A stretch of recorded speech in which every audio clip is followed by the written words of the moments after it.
Seigneur soit avec vous. Et avec votre esprit. Évangile de Jésus-Christ selon saint Jean.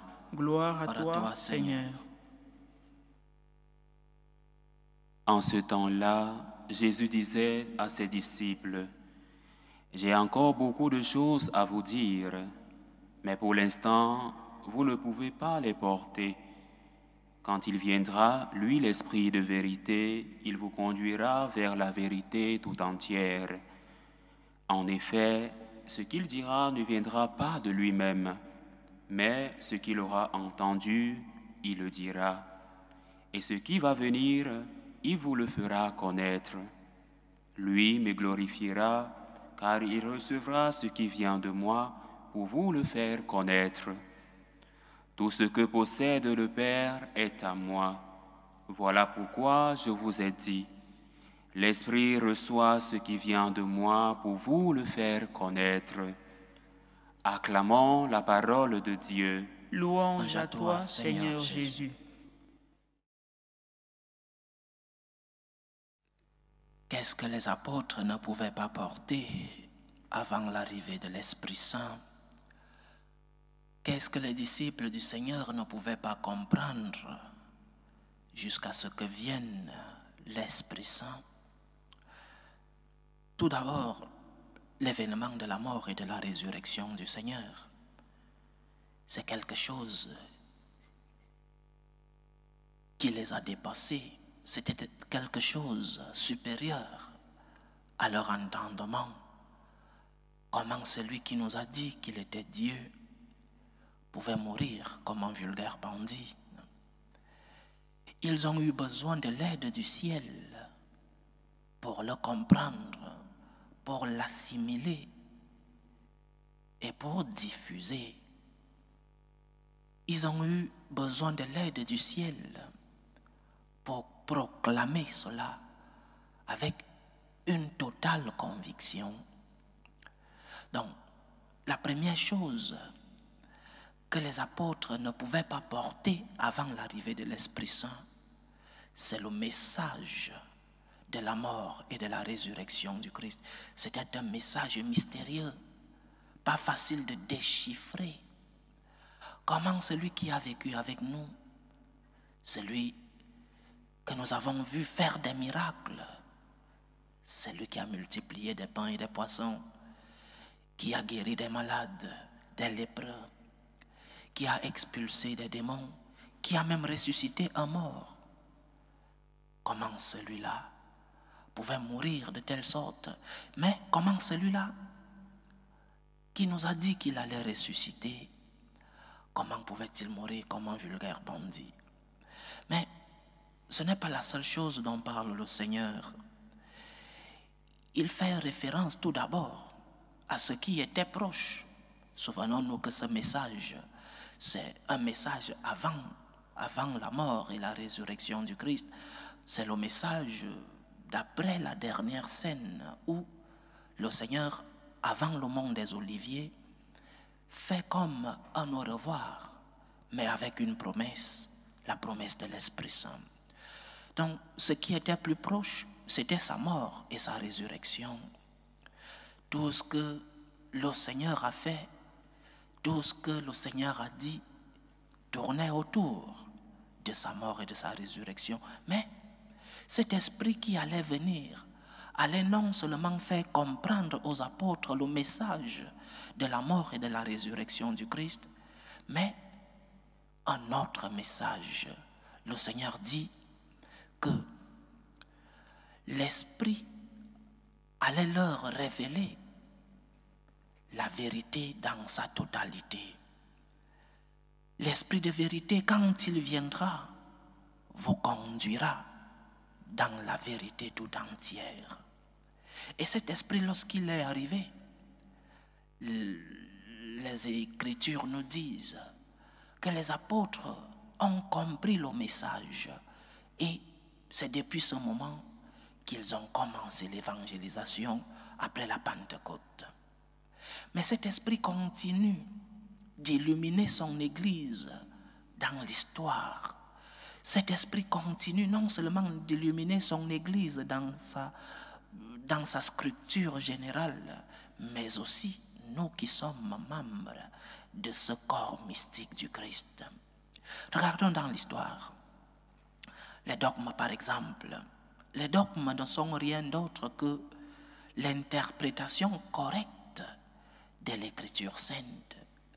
Les dogmes ne sont pas des inventions humaines. Les dogmes sont un don de Dieu. Et ils sont le fruit de la promesse de notre Seigneur. L'Esprit de vérité, quand il viendra, vous conduira dans la vérité tout entière.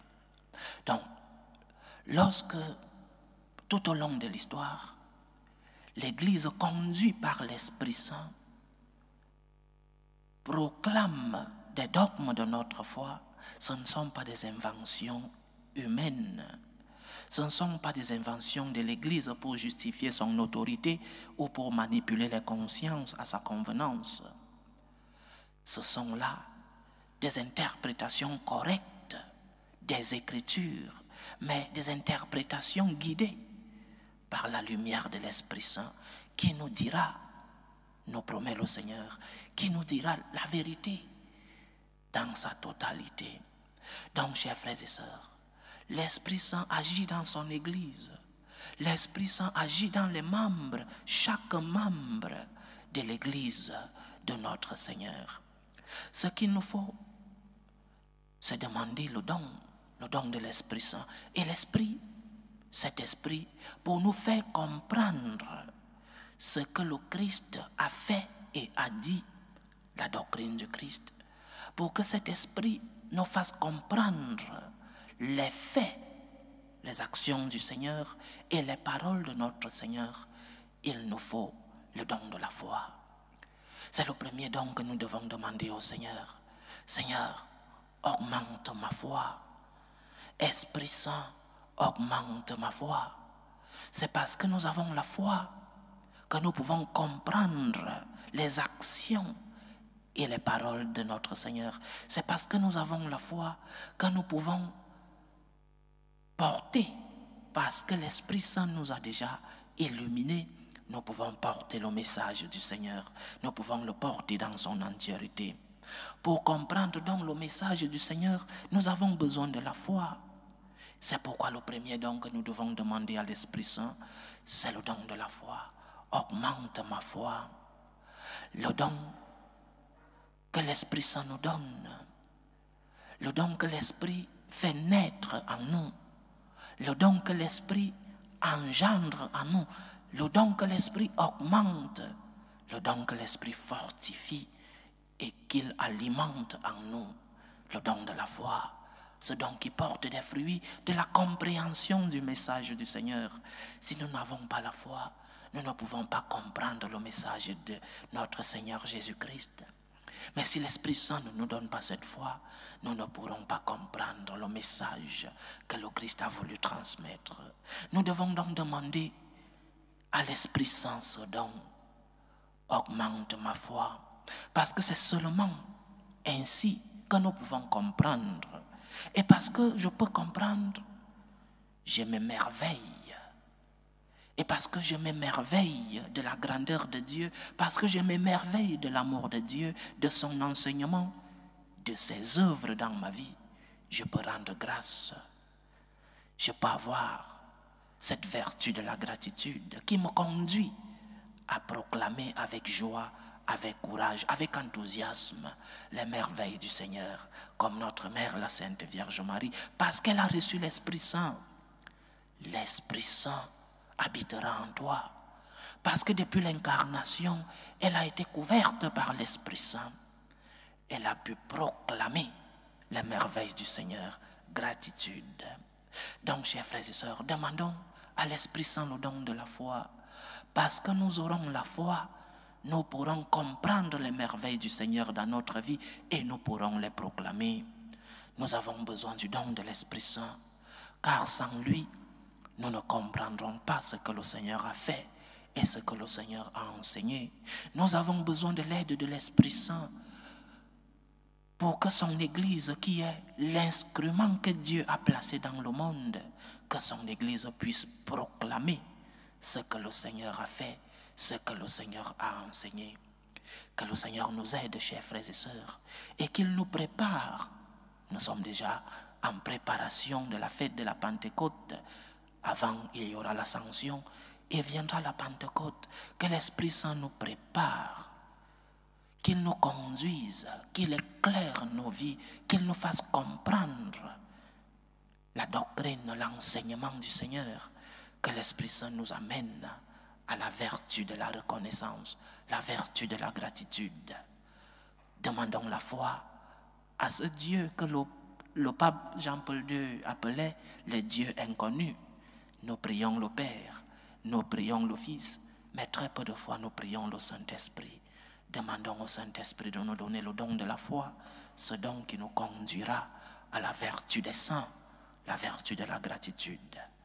Esprit Saint, augmente ma foi. Loué soit Jésus-Christ. À jamais.